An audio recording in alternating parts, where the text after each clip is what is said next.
உலகெங்கிலும் வாழ்ந்து கொண்டிருக்கும் ஸ்ரீராம் ஆஸ்ட்ரோ யூடியூப் சேனல் நேயர்களுக்கு டாக்டர் சைதை ராஜாவின் அன்பான வணக்கங்கள். நாம் இந்த எபிசோடில் குரு பெயர்ச்சி பலன்களை பார்க்க போகிறோம். இந்த உலகமே ரொம்ப சந்தோஷமாக எதிர்பார்த்து காத்துட்டு இருக்காங்க. ஏன்னா சனி பெயர்ச்சின்னா சில பேருக்கு பயம் வந்துடுது. ஆனால் குரு பெயர்ச்சின்னா கண்டிப்பாக ரொம்ப சந்தோஷம் அடைகிறாங்க. ஐயா, எனக்கு குரு எந்த ராசிக்கு எங்கே வராரு, நல்லது செய்வாரா, எங்கள் பொண்ணுக்கு திருமணம் ஆகுமா அப்படிங்கிற கேள்வியெல்லாம் சந்தோஷமாக கேட்குறத பார்க்கும்பொழுது குரு பெயர்ச்சி பரவலாகவே மக்களிடையே ஒரு சந்தோஷத்தையும் ஒரு நல்ல எண்ணத்தையும் ஏற்படுத்துகிறது அப்படின்னு சொல்லலாம். குரு பகவான் வாக்கியப்படி பார்த்தீங்கன்னு சொன்னால் 11/5/2025 குரு பெயர்ச்சி நடக்க இருக்கிறது. இந்த குருவானவர் ரிஷப ராசியில் இருந்து மிதுன ராசிக்கு பிரவேசம் ஆகிறார். இப்போது திருக்கணிதப்படி பார்த்தீங்கன்னு சொன்னால் 14/5/2025 இந்த ரிஷபத்திலிருந்து மிதுனத்துக்கு சஞ்சாரம் செஞ்சு பலனை தருகிறார். இந்த 12 ராசிகளுக்கும் இந்த குரு பெயர்ச்சி எப்பேற்பட்ட பலனை வழங்கப் போகிறது அப்படின்னு பார்க்கலாம் வாங்க. குரு பொறுத்தவரையும் இருக்கிற கிரகங்கள்லேயே மிகுந்த சுபகிரகம் குரு தான். குரு இல்லைன்னு சொன்னாலே இந்த 12 கட்டங்களில் 9 ராசி 9 நட்சத்திரங்களில் குருன்னு ஒன்று இல்லாமல் போயிருந்தால் எல்லாருமே ரொம்ப அவதிப்பட வேண்டியிருக்கும். பாருங்கள், குரு இருக்கும் பொழுது இருக்கிற இடம் பார்க்குற இடம்லாம் சிறப்புன்னு சொல்லுவோம். ஆனால் அதுக்கே நம்ம எல்லாரும் அப்பப்போ கஷ்டப்பட்டுட்டு இருக்கிறத நம்ம தெரிவிக்கிறோம். அப்போது குரு இல்லாமல் இருந்தால் எப்படி இருந்திருக்கும் பார்த்துங்க, உலகமே சந்தித்து போயிருக்கும். குருவானவர் இருக்கிறதுலையே மிகுந்த சுபகிரகம். ஆனால் அதே குருவானவர் எல்லா லக்னங்களுக்கும் எல்லா ராசிக்கும் நல்லது செய்வாரான்னா அதுதான் கிடையாது. இப்போ உதாரணத்துக்கு மீன லக்னம், தனுசு லக்னம், அவங்களுக்கு ஆட்சி வீடாக இருந்த போதிலும் குரு அங்கே ஆட்சி பெற்றாலும் கூட அது கேந்திராதிபத்திய தோஷம் ஏற்பட்டு பிரச்சனையே தருகிறார். இப்போது மிதுன லக்னம், கன்னி லக்னத்தில் பிறந்தவர்களுக்கு பார்த்தீங்கன்னாக்கா பாதகாதிபதி என்ற ஒரு நிலையை அடைகிறார். அதனால் உங்களை பொறுத்தவரையிலையும் இந்த 4 லக்னங்களுக்கும் குருவானவர் பாதகத்தை செய்கிறார். ராசிக்கும் அப்படி தான். லக்னத்திற்கு 100% பலனும் ராசிக்கு 50% பலனும் தாங்க. லக்னம் என்பது உயிர், ராசி என்பது உடல். இப்போ சந்திரனை வச்சு தான் நம்ம ராசி நம்ம சொல்கிறோம். அது கோச்சார ரீதியாகவும் பலனை சொல்லப்படுகிறது. ஆனால் லக்னத்தை வச்சு பார்க்கும்போது பிறப்பு சார்ட் தசாபுத்தி அடிப்படையில் நம்ம சொல்ல போகிறோம். அதே தசாபுத்தி 70% இயங்குங்க. இந்த குரு பலன், குரு பயிற்சி பலன், சனி பயிற்சி பலன், ராகு கேது பயிற்சி பலன் சொல்கிறோம் பார்த்தீங்களா, இதெல்லாம் கோச்சாரம். இந்த கோச்சாரம் என்பது ஒரு 30% மட்டுமே சாத்தியம். 70% உங்கள் தசாபுத்தி தான் இயங்கும். அந்த 70 + 30 2 கைகோத்து நின்னா தான் நீங்கள் பெரிய லெவலில் ரீச் ஆக முடியும். ஆனால் இந்த 30 உங்களுக்கு 100% ஆயிடாது. ஏன்னா குரு ஓன்னு இருக்குது, ஆன்னு இருக்குது, இப்படி சொல்கிறீங்க அப்படி சொல்கிறீங்கன்றீங்க. ஆனால் கடைசியில் ஒன்றுமே நெகட்டிவாக நடக்குதுன்னு வருத்தப்படக்கூடாது. ஏன்னா கோச்சாரம் என்பது 30%க்கு உள்ளே தான் இருக்கும். அதுதான் இங்கே இருக்கிற நிலைமை. இந்த குரு பகவானுக்கு இப்போ குரு தசை ஒருத்தருக்கு தசை ஆரம்ப தசையாக இருக்குதுன்னு சொன்னாக்கா அது ரொம்ப இதுவாகவே இருக்கும். படிக்கிற பிள்ளைங்க பாருங்கள், ஒரு 30 வயசுக்குள்ளே குரு தசை நடக்கணுங்க. நடந்ததுன்னு சொன்னால் படிப்பு ரொம்ப நல்லா சிறப்பாக இருக்கும். அடுத்தது பார்த்திங்கன்னா ஒருத்தருக்கு குரு தசை 16 ஆண்டு காலம் சூப்பராக இயங்கும். பெரும்பாலும் பார்த்திங்கன்னா இந்த துலா லக்னம், ரிஷப லக்னம், இந்த லக்னத்தில் பிறந்தவங்களுக்கும் பார்த்திங்கன்னா குரு பாவி தான். அதனால் எல்லாருக்கும் குரு நல்லது செஞ்சிட மாட்டார். மற்ற கிரகங்களை காட்டிலும் இந்த குருவுக்கு பார்வை பலம் சுபமாக இருப்பதால் 5, 7, 9 ஆகிய 3 பார்வைகளாலும் குரு பார்க்க கோடி நன்மை என்று பெரியவங்க சொல்லி கேள்விப்பட்டிருப்பீங்க. அதனால் குருனுடைய நிலை ரொம்ப சிறப்பு.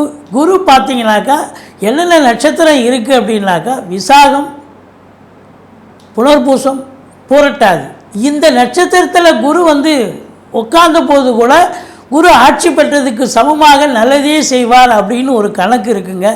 குரு பொறுத்தவரையிலையும் தனித்து இருக்கக்கூடாது. ஒரு பிறப்பு ஜாதகத்திலையும் சரி, இல்லை கோச்சார ரீதியாகவும் சரி, அந்தணன் தனித்திருக்கையில் அவதிகள் மெத்த உண்டு, அந்தணன் தனித்திருக்கையில் அபகீர்த்தி மெத்த உண்டு அப்படின்னு சொல்லுவாங்க. அப்போ மற்ற கிரகங்களோடு குரு சேர்ந்து இருக்கும்பொழுது இன்னும் கொஞ்சம் பலனை, சிறப்பான பலனை அதிகப்படுத்தி தருவார் அப்படின்னு சொல்ல வேண்டிய ஒரு சூழல். மற்றபடி உங்களுக்கு இந்த குருவானவர் பாருங்கள், குரு பலன், குரு எந்தெந்த விஷயத்தில் நமக்கு நல்லது செய்கிறார் பாருங்கள். குரு ஒருத்தருக்கு திருமணத்தை பண்ணி வைக்கிறது குரு பலன் வேணும். குரு பலன் இல்லாமலும் திருமணம் ஆகும். இப்போ ஒருத்தருக்கு குரு பலன் இல்லைன்னா இன்னொருத்தருக்கு, இப்போ ஆணுக்கு குரு பலன் இல்லை, பெண்ணுக்கு குரு பலன் இருந்தால் திருமணம் நடிச்சிடும். இல்லை குரு பலனே இல்லைனாலும் உள்ள தசாபுத்தி போயிட்டுருக்கு, 7 குடியவன் தசாபுத்தி, 2 குடியவன் தசாபுத்தி போயிட்டு இருந்தால் திருமணம் ஆகும். இப்போ குரு திருமணத்துக்கு முக்கிய பங்கு வகிக்கிறார், குழந்தை பாக்கியத்துக்கு முக்கிய பங்கு வகிக்கிறார். அதுக்கப்புறம் ஒருத்தருக்கு வேலை வாய்ப்புகள் கிடைக்க, ஞானம் பெற, கல்வி பெற. கல்வி என்பது புதனுடைய நிலை தான் இருந்தாலும் ஞானம், கல்வி, மற்ற வாழ்க்கை வாழ்வாங்க வாழ்க்கை, அதாவது பொருள் சேர, நகைகள் சேர, பொருளாதார ரீதியாக பெரிய லெவலில் ரீச் ஆக, இதெல்லாம் குரு பகவானுடைய அருள் கடாட்சம் இருந்தால் தான் நம்ம பெரிய லெவலுக்கு வர முடியுங்க. குரு பொறுத்த வரலையும் இப்போ குருவுக்கு நிறைய பேர் இருக்குது. அதாவது வியாழன்னு சொல்லுவாங்க, அந்தணன் சொல்லுவாங்க, குரு, பொன்னன், இப்படி நிறைய பெயர்கள் இருக்குது. குருவை வச்சு பார்க்கும் பொழுது ஒருத்தருக்கு நல்ல சுப பலனை, எந்த ஒரு கெட்ட கிரகமாக இருந்தாலும், அசுப கிரகமாக இருந்தாலும், அதனுடைய தசாபுத்தி நடக்குது அப்படின்னு சொன்னால், குரு சேர்ந்து இருந்தாலோ, குரு பார்த்துருந்தாலோ அந்த தீய பலன்கள் மட்டுப்படுத்தி நல்ல பலன்களை நடத்துவதற்கான வழிவகை செய்வார் இந்த குரு பகவான். அப்படி குருவுக்கு ஏகப்பட்ட ஒரு பெருமைகள் இருக்குது, ஏகப்பட்ட சிறப்புகள் இருக்குது, சொல்லிகிட்டே போகலாம். இந்த குரு இப்போ குரு பேச்சு நடக்குது இல்லைங்களா, யாரெல்லாம் எந்தெந்த கோயிலுக்கு போகலாம் அப்படிங்கிற ஒரு நிலை இருக்குதுங்க. குரு பாருங்கள், இந்த செவ்வாயினுடைய ஆதிக்கம் இருக்கிறவங்க இருக்காங்க.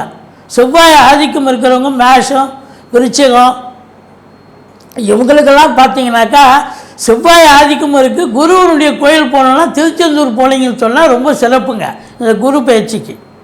அதே நேரத்தில் இங்கே என்ன ஊர் அப்படின்னாக்கா, அந்த அரக்கோணம் போகிற அரக்கோணத்தில் இருந்து பார்த்தீங்கன்னாக்கா கோவிந்தவாடின்னு ஒரு ஊர், ரைட் சைடில் போனீங்கன்னா ஒரு குரு கோயில் இருக்குது. இந்த ஏரியாவில் இருக்கிறவங்களுக்கு இவங்களுக்கு சௌகரியம். பாடியில் திருவள்ளிதாயம்னு ஒரு கோயில் இருக்குது, அந்த கோயிலுக்கு போகலாம். அங்கே திருவள்ளீஸ்வரர் கோயில் அப்படின்னு சொல்கிற இதுவாக இருக்கார் அவர் பாடியில், அந்த கோயிலுக்கு போகலாம். மற்றபடி பார்த்திங்கன்னா திட்டை அப்படிங்கிற ஒரு இடத்துலையும் கோயில் இருக்குது. அந்த இப்படி நீங்கள் உங்கள் அருகாமல் இருக்கிற ஒரு குரு கோயிலுக்கு போயிட்டு வாங்க. இந்த குரு பயிற்சி உங்களுக்கு சாதகமாக அமையும். வாங்க ஒவ்வொரு ராசியாக பார்க்கலாம் வாங்க. மிதுன ராசி, மிதுன லக்னத்தில் பிறந்த அன்பர்களுக்கு வணக்கம். இந்த குரு பயிற்சி உங்களுக்கு பல சாதனைகளையும் பல சந்தோஷங்களையும் தர ஆண்டவனை பிரார்த்திக்கிறோம். இந்த மிதுன ராசியில் என்னென்ன நட்சத்திரங்கள் இருக்குது அப்படின்னு பார்த்தீங்கன்னாக்கா, மிருகசீரிஷம் 3-4 பாதங்கள், திருவாதிரை, புனர்பூசம் 1, 2, 3 பாதங்கள் உள்ளடக்கியது. இந்த குரு பகவான் ஒரு கோச்சார ரீதியாக 2, 5, 7, 9, 11 ஆகிய இடங்களுக்கு வரும்பொழுது அற்புதமான பலன்களை தருவார்னு ஜோதிட கிரந்தம் சொல்கிறது. ஆனால் இது ஜென்மத்தில் குரு வரார். ஜென்ம குரு ராமரே வனவாசம் போனார் அப்படின்னு சொல்லுவாங்க. ஆனால் இந்த லக்னம், இந்த ராசிக்கு இந்த குருவானவர் நல்லவர் அல்ல. அதனால் இவரை பொறுத்தவரையிலையும் லக்னத்தில் ராசியில் அமர்றது, மிதுனத்தில் அமர்வதே என்பது சிறப்பு தான். பார்க்குற இடமும் சிறப்பாக இருக்கும். இதை பாருங்கள், உங்களை பொறுத்தவரையிலையும் இந்த மிதுனத்தில் பிறந்த அன்பர்கள் இருக்காங்க இல்லையா, ராசியாக இருக்கட்டும் லக்னமாக இருக்கட்டும், 5, 7, 9 ஆகிய இடங்களுக்கு குரு பார்வை பதிய போகிறது.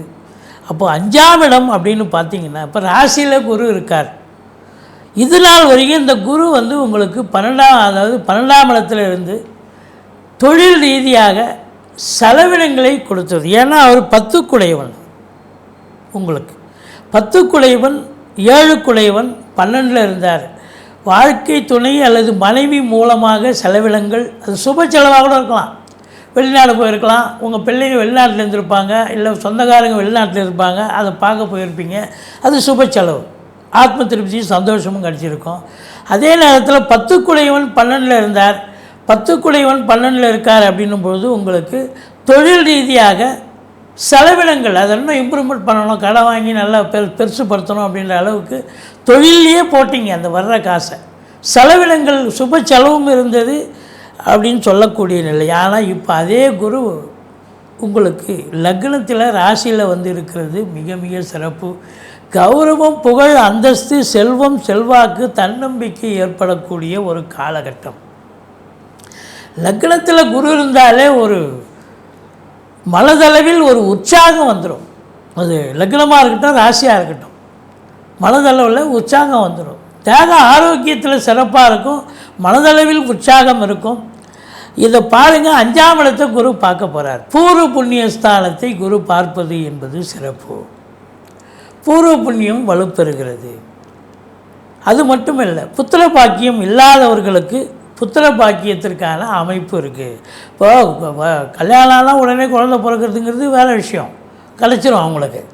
இப்போது சென்ற ஆண்டு கல்யாணம் ஆச்சு, இந்த ஆண்டு குழந்தை கிடச்சிரும். ஆனால் சில பேர் 5 வருஷம் 10 வருஷமாக குழந்தை இல்லாதவங்க இருப்பாங்க.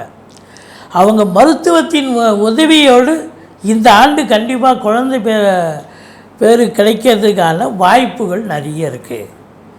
அது மட்டும் இல்லை, பூர்வீகத்திற்கு அடிக்கடி சென்று வருவீர்கள். பூர்வீகத்தில் வீடு கட்டுறது, வீடு ஆல்ட்ரேஷன் பண்ணுறது, வேலி போடுறது, இது போல் ஏதாவது ஒரு வேலையை எடுத்துக்கிட்டு போவீங்க. குலதெய்வ வழிபாடு பண்ணுவீங்க, குலதெய்வத்துக்கு டொனேஷன் கொடுப்பீங்க, கோயில் கட்டி கும்பாபிஷேகம் பண்ணுவாங்க, அதுக்கு உண்டான செலவுலாம் பார்ப்பீங்க. நீங்கள் உங்களால் ஆனது கொடுப்பீங்க. ஏன்னா 5ஆம் இடம் பூர்வ புண்ணிய ஸ்தானம், 5ஆம் இடம் சிறப்பு. இது மட்டும் இல்லை, சீட்டாட்டம், ரேசி, லாட்ரி, ஸ்பெக்குலேஷன், ஆன்லைன் பிஸ்னஸ் பண்ணக்கூடிய அன்பர்களுக்கும் இந்த ஆண்டு சிறப்பான ஒரு ஆண்டு. அடுத்தது 7ஆம் இடத்தை குரு பார்க்குறார். திருமண வயதில் இருக்கும் மிதுன லக்னம், மிதுன ராசியில் பிறந்த அன்பர்களுக்கு திருமணம் கைகூடி வரும். சட்டுப்புட்டு பேசி திருமணத்தை முடித்து வைப்பாங்க. அதாவது 7ஆம் இடம் என்பது கணவனுக்கு மனைவி ஸ்தானம், மனைவிக்கு கணவன் ஸ்தானம். அப்போ கணவன் மனைவியிலேயே ஒற்றுமை நிலவி சந்தோஷமாக இருக்கக்கூடிய ஒரு காலம். ஒருத்தர் விட்டு கொடுத்து சந்தோஷமாக இருப்பீங்க. அது மட்டும் இல்லை, நட்பு வட்டாரம் விரிவடையும். நண்பர்களால் நல்லதே நடக்கக்கூடிய ஒரு சூழல். கூட்டு தொழில் செய்பவர்களுக்கு கூட்டாளிகளால் நன்மைகள் நடக்கும் அப்படின்னு சொல்லலாம். மற்றபடி உங்களுக்கு பார்த்திங்கன்னு சொன்னால், இந்த குருவானவர் 9ஆம் இடத்தை பார்க்கிறார். 9ஆம் இடம் என்பது பாக்கியஸ்தானம். அப்போ ஆன்மீக ஸ்தானமும் சொல்லணும். தந்தைக்கு யோகமான காலம். தந்தைக்கு செல்வாக்கு பெருகும், தந்தையுடைய தொழில் வளர்ச்சி அடையும், தந்தை உங்களுக்கு நல்லது செய்வார். அந்த இடத்துல ராகு இருந்தாலும் குரு பார்வையில் இருக்குது, சிறப்பு. ராகு நன்மையே செய்வார். அப்போது 9ஆம் இடம் என்பது ஆன்மீகத்திற்கு முக்கியமான இடம். தீர்த்த யாத்திரை போவீங்க, கோயிலாக போவீங்க, இல்லை இன்ப சுற்றுலான்ற பேரில் கூட போயிட்டு வரலாம். போயிட்டு வந்தாலும் உங்களுக்கு நல்லது நடக்கும், ஆத்ம திருப்தியும் சந்தோஷமும் இருக்கும். ஆலய வழிபாடுகள் செய்வீர்கள், நன்கொடைகள் வழங்கி மகிழ்வீர்கள். 9ஆம் இடத்தை குரு பார்த்தால் சொந்த தொழில் பண்ணுறவங்க நம்பி கடன் வாங்கி தொழிலில் போடுங்க, தொழில் நல்லா அபிவிருத்தி ஆகும். இந்த மிதுன லக்னம், மிதுன ராசியில் பிறந்த அன்பர்களுக்கு 5ஆம் இடம் 9ஆம் இடம் சிறப்பாக இருக்குது. உயர்கல்வி சிறப்பாக அமையும். வெளிநாடு போய் படிக்கணும்னு நினைக்கிறவங்களும் போகலாம், இல்லை உள்நாட்டிலேயே உயர்கல்வி படிக்கலாம், சிறப்பாக இருக்கும். குழந்தை பாக்கியம் இல்லாதவர்களுக்கு குழந்தை பாக்கியம் கிடைப்பதற்கான ஒரு கண்டிப்பாக ஆண்டு. நீண்ட நாளாக குழந்தை இல்லை அப்படின்றவங்களுக்கு கிடைக்கும். அடுத்தது உங்களுக்கு இந்த 10ஆம் இடம் அப்படின்னும்பொழுது 10ல் சனி பகவான் இருக்கிறதால ஹார்ட் ஒர்க் பண்ண வேண்டிய சூழ்நிலை இருக்கும். சின்சியராக இருக்கணும். அதாவது 8 ஹவர் டியூட்டினா 10 ஹவர் வேலை பார்ப்பீங்க. அது சொந்த தொழிலாக இருந்தாலும் சரி, அரசு உத்தியோகமாக இருந்தாலும் சரி, தனியார் துறையாக இருந்தாலும் சரி, ரொம்ப ஹார்ட் ஒர்க் பண்ணணும். மேலாண்மைக்கெல்லாம் வேலை பார்க்க முடியாது. அப்படி ஒரு நிலை 10ஆம் இடத்துல சனி இருந்தால் அப்படி ஒரு நிலை. அப்போ அதிகமாக இன்புட் இருக்குதுன்னு சொன்னால் அவுட்புட் கண்டிப்பாக கிடைக்கத்தானே கிடைக்கும்.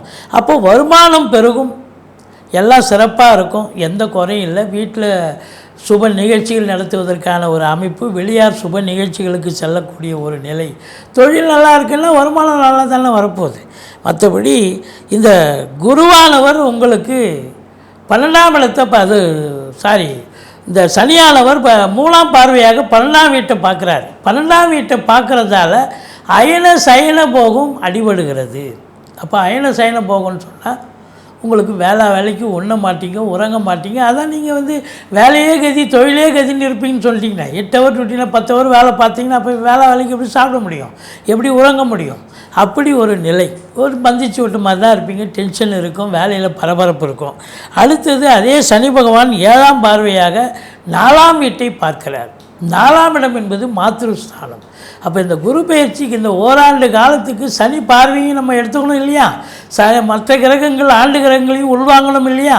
அப்போ சனி பகவான் 4ஆம் இடத்தை பார்ப்பதால் தாய்க்கு தேக ஆரோக்கிய குறைவு ஏற்படும். வண்டி வாகனங்கள் செலவு வைக்கும். பாதியில் போய் நின்று போய் பழுதாகக்கூடிய ஒரு நிலை மன உளைச்சலை ஏற்படுத்தும். அதையே வாகனத்தையே வச்சு தொழிலாக பண்ணக்கூடியவர்கள் இருப்பாங்க. Tempo traveller, auto rickshaw, car, JCB, கனரக வண்டி, மெட்ரோலர் வேனு, பஸ்ஸு, லாரி, இப்படி ஹெவி வெஹிக்கிள்ஸ் இதெல்லாம் வச்சு பொழப்பு நடத்தக்கூடியவர்களுக்கும் சரி கொஞ்சம் ரிப்பேர் ஆகக்கூடிய நிலை ஏற்படும். ஆனால் நல்லா சம்பாத்தி கொடுக்கும், ரிப்பேர் ஆகும் அப்படின்னு நம்ம சொல்கிறோம். ஏன்னா சனி பார்வையில் இருக்குது, அதையும் நம்ம உள்வாங்கணுங்க. மற்றபடி குரு ஒன்று அவர் நல்லதே செஞ்சிருவார்னு சொல்லிட்டோம்னா அப்போ சனி பகவானுடைய பங்கு இருக்குது இல்லையா, அந்த ஓராண்டு அவரும் செய்வார் இல்லையா. அதனால் உங்களை பொறுத்தவரையிலையும் பார்த்தீங்கன்னாக்கா இந்த ராசி, இந்த லக்னத்தில் மிதுன ராசி, மிதுன லக்னத்தில் பிறந்த அன்பர்களுக்கு இந்த குரு பெயர்ச்சி சாதகமான ஒரு நிலை. குழந்தை பாக்கியம் இல்லாதவர்களுக்கு குழந்தை பேர், நண்பர்களால் நல்லது நடக்கும், கூட்டு தொழில் சிறப்பாக இருக்கும், தொழிலில் கடை வாங்கி தொழில் பண்ணுவோங்க, நல்ல தொழிலில் அபிவிருத்தியாகும், தொழிலில் இன்புட்டு அதிகம் இருக்கும், லபோரியஸ் ஒர்க்கு அதிகப்படியான உழைப்பு இருக்கும். கண்டிப்பாக இப்போ இருந்ததுன்னு சொன்னால் நீங்கள் அப்போ சக்ஸஸ் ஆக தானே போகிறீங்க.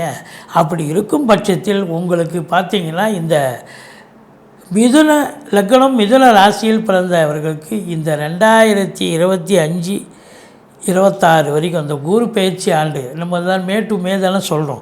இந்த ஓராண்டு உண்மையாக சாதிக்க போகிறீங்க, சரித்திரம் படிக்க போகிறீங்க, சந்தோஷமாக இருக்க போகிறீங்க அப்படின்னு சொன்னால் மிகையாகாது. நன்றி. வாழ்க வளமுடன்.